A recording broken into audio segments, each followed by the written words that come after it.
சிலர் கொடிய பாவத்தை செய்துவிட்டு அதற்கு பிராயச்சித்தமாக ஏதேனும் ஓர் நற்காரியத்தை செய்து பாவம் தீர்ந்து விட்டதாக நினைப்பர். பாவத்திற்கான தண்டனையையும் புண்ணியத்திற்கான நற்பலனையும் தனித்தனியாக அனுபவித்தே ஆக வேண்டும். இதுவே இறை நியதி.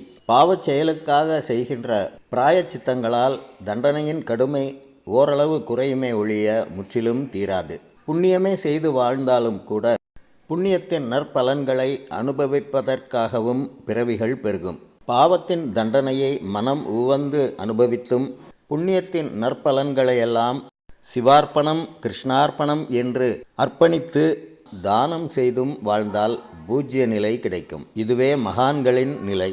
இதனை உணர்த்துவதற்காகத்தான் ராமேஸ்வரம் திருத்தலத்தில் சேது மாதவ தீர்த்தத்தின் அருகில் பாபபட்சேஸ்வரர் புண்ணிய தானேஸ்வரர் லிங்கமூர்த்திகள் எதிரெதிர் சன்னதிகளில் அருளுகின்றார்கள்.